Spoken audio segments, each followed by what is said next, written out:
Hello, Weavers, and welcome back to Game Woven, an anthology actual play series where we build a world one game at a time. This week, and for a few more weeks, we will be playing The Bitter Litany, a tragic fantasy intrigue by Luke Jordan. Still under development, but we got an advanced copy. Haha! Thank you, Luke. The Bitter Litany. Tomorrow was created yesterday, you see. That is the point I was making to you. And by the day before yesterday, too. To ignore history is to ignore the wolf at the door. J. Lacar. The Bitter Litany is a tragic, powered by the apocalypse game of fantasy intrigue and hard choices. It tells stories about the inexorable force of history, the human cost of duty and ambition, and the bleakness of court politics. Players take on the role of key figures at court in the petty kingdom of... Now, they've got their own world building in this, so I'm going to replace it with our world building. Players take on the role of key figures at the court of the Undying motherfucking Empire and explore their secret griefs, their fraught loves, and the fragile dreams of a brighter future that they cradle tight against the storm. As the years crash upon them like waves, we play to find out what they will cling to amidst the current of history, what tragedies will claim their lives and legacies, and who will follow them in this bitter litany. That's right, listeners. We are going all the way to the heart of the Empire, a place that we have been building up for over 2 years now. I think by this time it'll be going on 2.5, like 2 years and 3 months. And we have been building up this specter that is the Undying Empire. And now we are going all the way, not to the state level, not to the regional level. Oh no, we're going straight to the Citadel. In the Bitter Litany, our players, which we have the entire core cast here tonight, will be playing people in the High Court, just under the Emperor, in one way or another, at the very Citadel at the heart of the Empire. And we will watch them deal with their own petty struggles and ambitions, all while the growing storm of revolution begins to appear on the fringes. Because you know we're going to have a revolution. Oh, What? there's going to be a revolution. It's us. Oh, no, there's going to be a revolution. We got it. Oh, absolutely. We set up the revolution in the second recording. Yeah. So the way the Bitter Litany is set up is there are a whole bunch of great houses. We will be tying the great houses back to the various key nobles in the court of the Undying Emperor. That'll be like archdukes, super powerful evil vampires, and that kind of thing. Each one of the houses has a personality and basically a job within the Empire, but they also have a position within the Empire. And so when we set the stage, we go through the houses and we sort of determine what their political standing is currently within the Empire. Those will be the houses that we'll focus on the most. So I think there's like 8 possible stations that a house can be in, and there's like 12 houses, so it's a lot of stuff going on. We're going to go through some scene setting first, and then we will go through each of the characters and their specific position within the High Court of the Undying Emperor. So, when we get to the setting the stage section, first, choose which great house the prince descends from. Now, the prince is a playable character in the Bitter Litany that is more or less the most powerful person, which kind of tickles my fancy because I love a little bit of asymmetry, a little bit of power dynamic. But let's choose, I'm assuming someone is probably going to want to play the prince, we'll figure that out later, but let's figure out what house our prince is from. Maybe I end up playing the prince, I have no idea. Who would like to, if we go to the list of houses, we can sort of use the description, but we can change the names all we want. Yeah, my thought was to keep it also in the spirit of the game, basically just grab the after the name and just rename it. Yep, and go from there. I'm into that. I mean, the real question is, do we want to make it one of the few archdukes we have heard of so far, or do we want it to be somebody new? Would you help me out? Have we named any archdukes? We've named some counts. Have we named any archdukes? Yeah. Was Zanikostovich a duke, archduke? What was I forget his rank? I'm pretty sure was- we've had at least one archduke. That was Zanikostovich. Yeah. I don't know if we've had any other dukes. Well, they're the person that was being written to for Lost Cities. Yeah, Echoes of the Lost City, there was a name mentioned. We haven't actually officially met them, but there is a person in that very last letter. Oh, well, the person mentioned was Count Allegius, so that's a count. Don't. That's Okay. not a duke. And if we go to the chart, so it goes king, archduke, duke, then we can get into like marquise, and then count, and then viscount. So the counts are lower. We have exactly one actually named archduke in the entire canon of Game Woven, and that is Zanakostovich.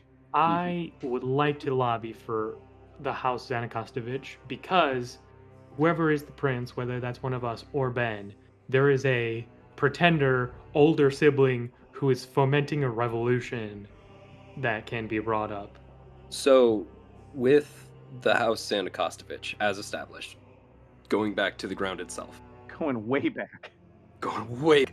Lenadia Zanakostovich Grey is gone, defected from the house, and presumably still at large in Zalo. I think Nastia was the second daughter. She married Scion Brazen and, helps to produce the line of the Brazen Marathonians. So she is in Zalo now. It was also mentioned that near the end of that whole process, Zanakostovich himself was dead or gone, just disappeared, signs of a struggle. And I want to say there might have been an indication that he had one other daughter. Yes, there were at least 3 daughters. Yeah. Yeah. I think the prince being the final daughter who has to step into the Oh. now deceased Ooh. I love that. is a actually. Hello. pretty good prince because they're a new face in the Citadel, but they're faced with a Mhm. lot of power. And even if they've been there for a while in vampire time, no, the fuck they haven't. Right. Yeah, exactly. Like, even it's like, I've been living here for a century. It's like, you're still new. Well, Yeah. and also your father, you're both vampires, so it's not like they're expecting your father to die soon and you to take their place. Mhm. Oh, I'm into this. This reminds me of that Dostoevsky novel, the Daughters Zanakostovich. I have one thing to Boo. point out, though. Mhm. Does the royal line come from Vladislav's side, or does he have perhaps a brother? There could be another Zanakostovich where the royal line comes from. Also, different question that we could answer about the Undying Empire right now. Does lineage even matter? Because it's a bunch of immortal people chosen by the Emperor directly. Lineage might not matter at all. I have come to only one possible conclusion, and that is we have already found the deepest possible drama we could just by giving the most important house to the one archduke that is missing. Yeah. So I think honestly all of these questions might be best answered through play. I really like the idea of the prince's house also being the House Zanakostovich. It would also make sense for the surviving, the third daughter, to sort of take over her father's place, because, like, she's part of the family. She knows his estate. If I can also layer another thing on top of this, she is stepping into this position of authority that her father had been inhabiting. We do not know if he's dead, and I think that the story is that he's not. He's fine. He's just away. He sent me in his place. I am serving as his proxy because the internal politics of the Undying, like the House Zanakostovich is the house of the prince now, and it has been for a bit. But the reason that House Zanakostovich is on top is because Zanakostovich put somebody else underneath him, probably through control of the Brazen. So, like, yeah, this is part of what puts the prince in such a, or princess, I suppose, in such a precarious position, is this is an opportunity, now that the guy is gone, she is available, she is marriageable, you could assassinate her. There's a possibility that somebody else could take that spot as the most prominent house within the Empire. Ooh, and that's tasty. That is pretty tasty. My pitch for the house to nab is House Rook, who known as advisors and archivists, shrewd, sharp-tongued, and morbid. And then do we want to grab their crests as well, or do we want to leave that / make our own? Well, all right. This says their crest bears a raven's talons clutching a feather. I can only imagine it's actually a drake's talons clutching a feather. Yeah. Mm-hmm. Also, a thought that might not need to matter at fucking all, but I'm thinking it, so I'm going to say it.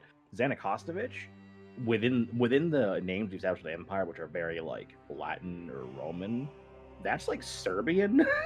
Yep, true. Yep. Nobody liked him to begin with. Yeah. Honestly, like, there's probably a lot of political drama around Zanakostovich because, like, Zanakostovich kind of got a shitty area. No one wanted the Bronze Hollow Valley No. until they found out that's where Brazen come from. And until they invented the male. Yeah. That's M-A-I-L. Yeah. Yes, they did not invent masculinity there. No. They did not invent agender. That's our job. We invent gender? There's also the whole problem of Brazen being a finite resource. So, like, those are running out per the quest game. Jesus Christ. Per the quest game, we're running out of Brazen. So whoever is playing the prince or the princess, the last surviving Zanakostovich, has a traitorous sister in a very, very precarious position. That's very funny. Yeah. Sounds kind All of right. fun, though. One last thing I want to say for a reason that they might not be the prince is just because what if we want to add a new guy as prince? But we could get there. I'm just saying, like, all that is still great and true and great drama. Just throwing out the option of what if we come up with a funny new guy? I am down with funny new guy as well because that just heightens the power struggle. So if we end up with two princes, not mad about it. One of the backgrounds or whatever is the spare. There's the heir and the spare. There's also the guest. And the upstart. Like, you could be a prince who is a guest, you could be a prince who is an heir, you could be a prince who is a barrow. Like, there's some... Man, the idea that the Empire has decided that somewhere else is worth just talking to instead of conquering, what the fuck is their deal? Could be a recently conquered kingdom. We can invent all sorts of stuff. Or, yeah, there could be an outside kingdom that the Empire somehow has... Even the Empire in Star Wars had friendly relations with the Scylla Empire, which is where Grand Admiral are you Thrawn talking came about? from. Sorry. Hey, I love all this. We haven't gotten to the first of 3 questions about this. So I was prince's about house. to transition into those, and now Sure. I'm like, we don't need these questions. Maybe we'll ask them if we get a second prince. But right now I'm like, we've kind of so answer the following questions about the prince together. What was the prince's ugly role in the kingdom's founding? I feel like we've pretty well established that through the history of Zanakostovich. I guess we can catch people up because it has been 2 years. Zanakostovich revealed himself in the Bronze Hollow Valley during a wedding between some prominent members, and then tried to attack the town of Finchin, was betrayed, kicked out of Fort Lenadia, which was named after his daughter, and has been disappeared for roughly centuries. So he is both sort of the tip of the spear of the Imperial Conquest West, and also, like, kind of has a bloody nose right now. Yeah, he was in charge of Zolo, and he was at that wedding because his daughter Lenadia was supposed to marry Hunter Grey, and then things happened. And then, of course, Lenadia Zanakostovich and Hunter Grey are 2 characters that we have wanted to start doing stuff with and will do something with eventually that we just haven't yet. Oh, I have. Malicious got it, Compliance, but I did. they Yeah. did get married. Yeah. Oh, they married. Oh, they absolutely. are She just betrothed. kind of disowned her family. Just not there. Which I will get to when we start talking about other houses. I'll get to a thing I did. Tight, All right, tight, let's go on to the next bit. Let's get some more houses. Second, choose one of the following, match it with a great house, and answer at least one of the questions. Either a closely allied house, tied to the rulers by marriage and blood, or a powerful house, whose support the rulers are courting. I like the second one. I Mhm. think. The second one's more precarious, that's for sure. Yeah. Which fits because, like, if we're doing with the prince's house, it's a precarious situation. They're running out of what gives them their power. They need to find something else. They don't already have a strong ally. They need a strong ally to lock in their position. What do we think this strong potential allied house does? Can I make a pitch that we consider in the list of houses? We take up one slot as the church apparatus and a second house slot for the Ordo Principium Legis. Potentially maybe a third for the Administerium, as organizations with their own rights that have their own objectives and aristocrats. I think that sounds frustratingly Byzantine, and so we very much should do it. Yes. Remind me of what Perfect. 2 of those fucking are. Catch us up on what those are, Sad. The law and the administration. Yeah, like it'd be state religion, the justice department functionally, and admin and logistics. So Circumciri, member of the Principium, the Ordo Principium Legis, and then Levy from Administratics. third class Administratics. Levitas Bonaventure. Yep. Yes, is an agent of the Administerium. Who's currently on ice. Again. I feel like I want to pitch the church as this. Okay. I feel like in this moment of like the white knuckle control, that feels like the time where the organization that is the church is like at its most powerful. That also fits because one of the things I established in Kids on Drakes is when you like enter the clergy, they don't exactly become trolls, but something happens to them to change them. There's a reason that after we beat the vampire to death with the rock, Penelope was freaking out because she's just like, when they do my ascension, they're gonna know everything. We haven't established like the logistics of ascension and stuff, but I feel like it's a religious 90% of the undead making is like by the church, right? Or there in my is head. at least a religious pathway, and maybe they are able to do it either in mass or in a different way. 90% of the consensual Yeah. ascensions are through the church. Also, think about the administratum as like logistics. Male guys would fall under logistics, Absolutely. which means it might fall under Xanakostovich's domain. That could also be cause for a power struggle. Hmm. There could be a dispute over who actually controls the Yeah, post 'cause- office. Because there's 2 things we can either do here. We can either flesh out things we already have that exist and flesh them out more, or make new things to flesh out what's missing. I don't know which one is more important at this moment in time. So sometimes I'm debating on whether or not I want, well, what I think we should have a bunch of things we've established barely, or make a new thing to flesh out in full or something. I'm just a query to the group.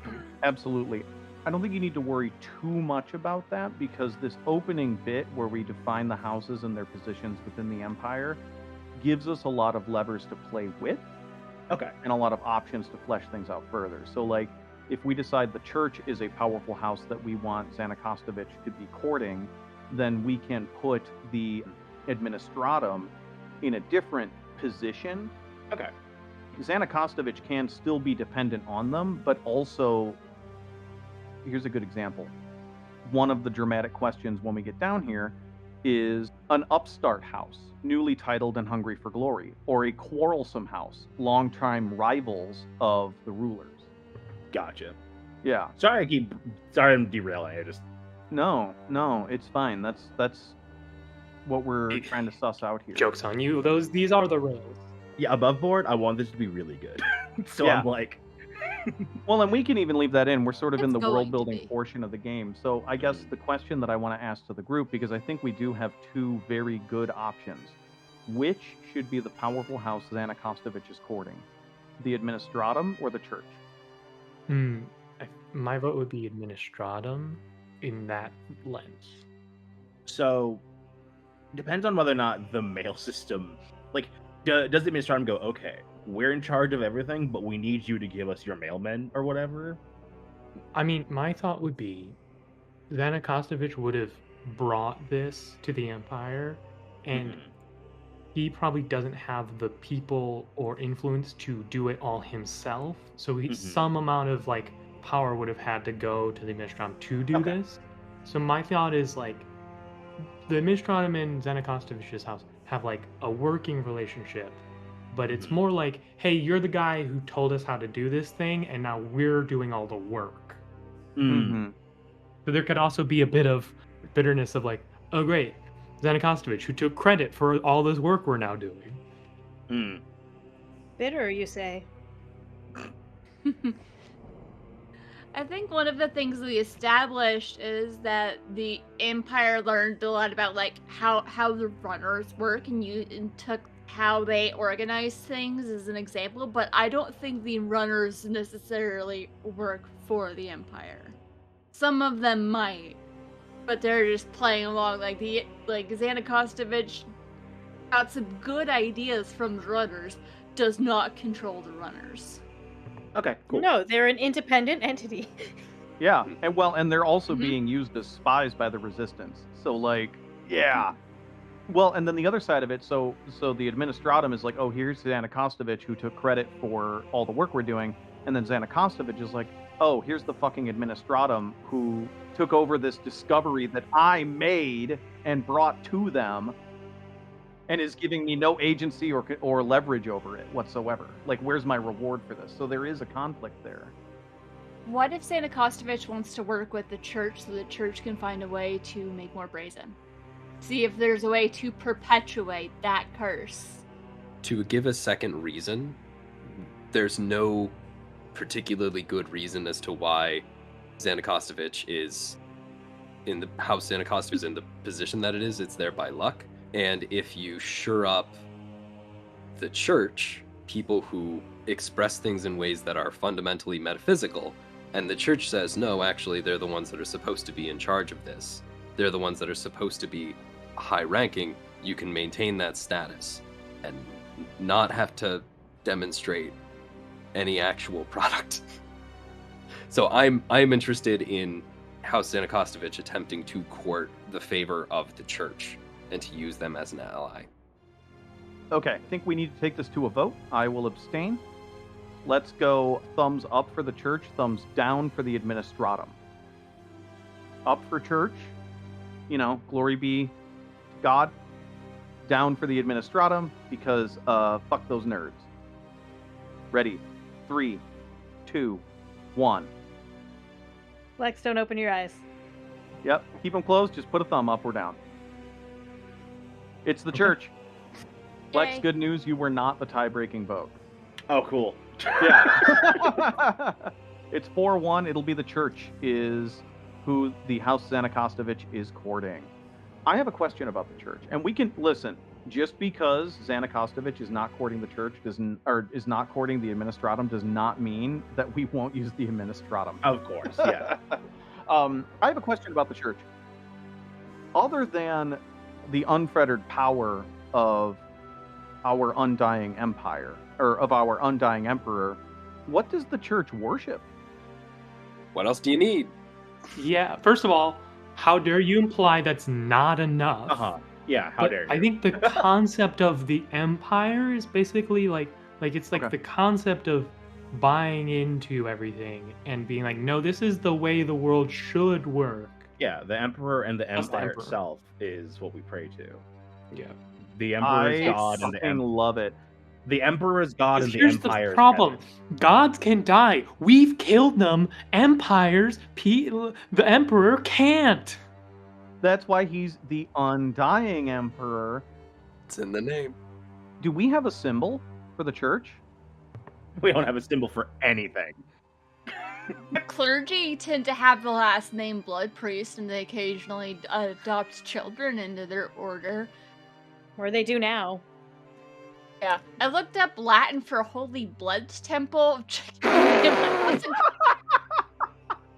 That's so specific. Holy Blood Temple? What did you Band get? name. Sanctum Sanguinium Templum. We don't Okay. have to use that specifically, but Sanctum Sanguine? No, Sanctum Sanguinian is so That's a fucking guy. Queen of the Damned. That's a guy. no, that's a guy from 40K. God damn it! So, my pitch for a symbol would be either a fist or like two hands grasping each other, dripping with blood. Yes. Two hands grasping each other, dripping with blood because they're holding a sword between them. Like, Okay, There we go. cool By the logo blade. design, but simplify. Yeah. This we should probably have something that like kids could We're draw. making a great window tableau, but what can people wear? I think the fancy version has the sword and the blood, but it's just the two hands holding like grasping each other for like the simple like carving of it, right? I think if you were to take it down to just the lines, it would be almost like a crucifix. Not quite a crucifix, but it would have the line with the crossbar on top and then two lines joining at the bottom with a circle. Two hands grasping a sword. Yeah, Zad just with one tiny little crossbar on top. Ain't Is that the the Deathly Horcrux. Hollows? Oh, nailed it. No. Ain't that the That's not the Deathly Deathly Hollows from that there Hollows. Harry Potter? Did I No. accidentally do a Deathly Hollows? Almost. No. Okay, good. It's a little better than that. I don't Harry Potter, I'll, but I I'll was like, workshop it, but I can't promise it won't look like something from My Chemical Romance. yeah, that looked a little. That's That, fine. that looked a little familiar. I was like, I don't go here, but ain't that? That symbol looks more like an eye. This looks more almost like a radio tower or something or other. Now, what is the title of the person who holds the highest station in the church? That is obviously not the emperor, because obviously the emperor is truly in charge of the church. Is it like the dead pope, or It's also like saying God is the person in charge of the church. But God's a lot. That's the problem. He's not a god. He's the emperor. He's around. You can't see him. You're not holy enough, and you would melt away from his sheer presence. But like you But could he's if flesh, you were better blood, meeting him. tangible. Don't I touch him, think though. we know what Rob's playing. That was my initial idea. I don't Yeah. have to. the okay? So Zad has a pitch. The highest station is the Sangark. You just like the blood Sangark. Sangark. Blood in charger. Yeah. So in my head, the function of the head of the church is to basically speak with the emperor's voice, right? Like it's the closest that normal people can get to hearing the emperor's voice. So I'm trying to find like a good Latin-y way to do that. Zad just typed Metatron. I was trying to think of something. Also, literally just a guy. Yeah, that's an age. The voice of God is the Metatron. Yeah. The Yeah. Sanguitron, which now that's So, a like, That's a transformer. Horus, like Horus's mouth. Gotta be careful putting Tron on the end of things. Okay, so fun Bible facts. Some of the books in the New Testament, letters written by Paul, would have been like, he would have like taught someone how to share that. Like some of those were like delivered verbally, so he would tell someone what to say, how to say it, and they would memorize it that way, and then they would go and deliver the message to whoever needs to hear it. So there's actually a thing for that. I just don't know what it's called. What about like the high locution or like locution, something like that? Like, cause like speak is loqui. So I'm trying to find a word that doesn't sound dumb. But like No, locution. Sangark is fine. Sangark is, well, Yeah. actually, that's kind of a mouthful. It's just- It's a bit bad difficult mouthful. to say. Sangark. The only thing I can think of is high loquacious. Or the prime loquacious. That's my cousin. I'm gonna just write that down for another person that will Yeah, that's my probably be cousin from the Loquacia church. Jones. Like, what are you talking about? All right. Tell you what, if someone picks a holy edifice, they get to name it. I threw out the Hyloquatrix. Which does imply feminine, which is interesting. I like the idea that it's always feminine. We've established already that gender is different here. True. Gender's just not real in our setting so far. No, it isn't. Let's get another house rolling. What do you think? Mm-hmm. Yeah. An upstart house, newly titled and hungry for glory. House Magmalo? Oh. Do Fuck, you think okay. that Magmalo got a duchy? Lupin? No. Lupin's just a guy from the house. Right. Lupin had a bad time. The house itself, though, Love the it. house that I very, very thinly pointed out having a bunch of werewolves in it, Hmm. on account of implying, because if you recall, the Grey Folk were vaguely werewolfy, True. Right. Mm-hmm. and then I made it werewolves. Trying so hard not to say the words werewolf. We were dancing around werewolves. We would have to put them somewhere else. They somehow managed to get out of Zalo and establish a house because Zalo is within Xanakostovich lands. No, that was my plan. Yeah. The Magmalos got themselves set up somewhere else and climbed fast. Gotcha. Now, we did establish that Magmalo stepped in to help with Primsol. It could be that Magmalo doesn't really have a lot of holdings, but is influential because it is very quick to disperse mercenary. It might just be a very mercenary house. Love it. So The werewolfness can be from a similar curse, but it doesn't have to be from the same curse. There could have been some other cause that gave them those lupine forms and abilities. Well, I think it could have maybe been like a convergence of curses because, the Grey Folk, they're not just, werewolf-ish. There's a spectrum, and then something just kind of narrowed it down to this certain canine tendency. Or other people got pissed off, or maybe it was meant to be a blessing for people to keep them safe. Maybe somewhere up north where it helps to be covered in fur when it's cold outside. I also love the idea, because the questions for this is how do they earn their ascension? Who have they displaced? So the way they get their ascension, so they're highly effective mercenaries that somehow can get across the Empire faster than anyone else. Which means that they've also pissed off whoever has the best standing army probably. Oh, and I have an idea of who that is. The Great. Ordo Principium. Mhm. So they are highly mercenary. They're who you call if the Ordo Principium is giving you the runaround and you can't get done what you need to through proper lawful channels. You call House Magmalo. And sometimes people just skip calling the Ordo Principium in general, or they'll send off a letter just to appease them and then call in the Magmalas and be like, oh, they got here first, sorry. Thanks, though. Oh, yeah. Mm-hmm. Which Principium is not a fan of.